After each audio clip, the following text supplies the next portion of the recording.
Hey everybody, Joe Casabona here from WP in 1 month and the podcast How I Built It. I recently just crossed over 50,000 downloads lifetime in about 9 months, and I am so happy with the way that it's turned out. I couldn't have imagined that I've gotten this far in this short amount of time, and I've had a lot of fun doing it. Now, a lot of people have asked me how I was able to build such a big audience so quickly.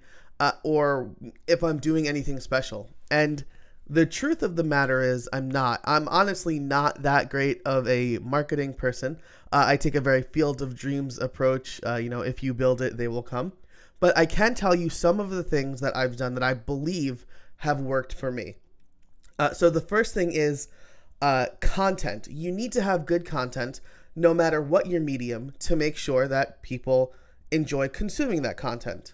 So I love hearing origin stories, right? A lot of people love hearing origin stories. And so when I got the idea for the podcast, I thought immediately that if it didn't have legs, like if people didn't care about this, at least I cared enough about it to continue doing it. Because I have learned so much in the just shy of 40 episodes I have recorded so far. So with season 3 launching next week, I have learned so much that has shaped my business. And clearly, a lot of people have been enjoying that. They're getting great insight from people who have successful businesses. And we're not just talking about the successes, we're talking about some of the failures or some of the hurdles that they've had to jump over to get to where they are today. And that is great content and it's useful information. And so I believe that that's the main reason that my podcast is doing so well. The second reason is consistency. So I make sure that my episodes are all about the same length, between 28 and 35 minutes. So we hover around the half-hour mark, which I'll talk about in a little bit.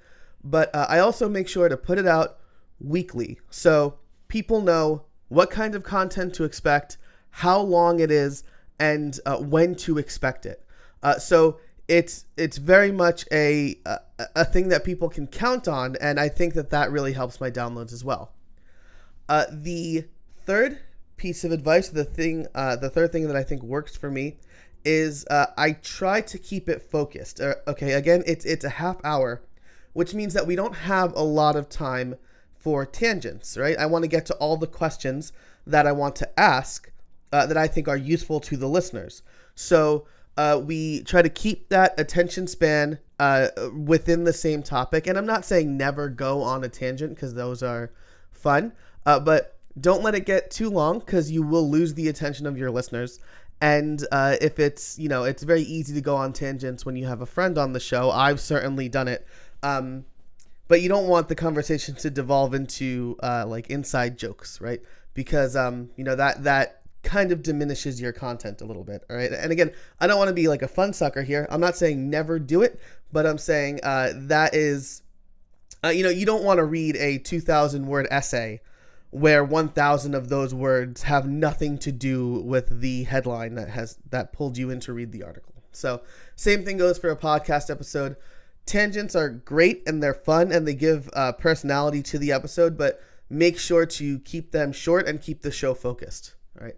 And my last piece of advice here, and I think something that I didn't learn the hard way, but I definitely learned, and I think that certain podcasts or certain podcasters do learn the hard way, is don't rely on your popular guests to share your podcast. Okay, you shouldn't be using your guests for anything except for great conversation. So if you have somebody who has 1 million Twitter followers on your show, don't expect them to tweet or retweet the episode to make your show more popular. Okay, again, it goes back to content, consistency, and keeping it focused. It's great to have popular guests on the show, and it has certainly helped my numbers.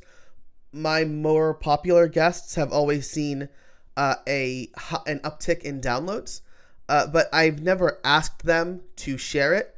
They either do or they don't. And I should say most of the time they do. Like, popular guests generally will help you promote your podcast, but it's not something that you should rely on, right? You should never say, I'm going to have this person on my show to make my podcast more popular. Okay, that's not the way to do it. The way to do it is, again, content, consistency, and keeping it focused. So I hope that's helpful to you. If you have an idea for a podcast, you should definitely do it. If you need help starting up, head over to thepodcastbook.com. My friend Matt Medeiros and he also has a very popular podcast. Matt Medeiros and I wrote a book that will teach you how to get up and running with a podcast in a very short amount of time. We answer 23 questions. We both answer those questions, so you get 46 answers on how to start a podcast. So the things that I believe I've done to get my podcast to 50,000 downloads in a very short amount of time are great content, consistency, and keeping it focused. Thanks for watching.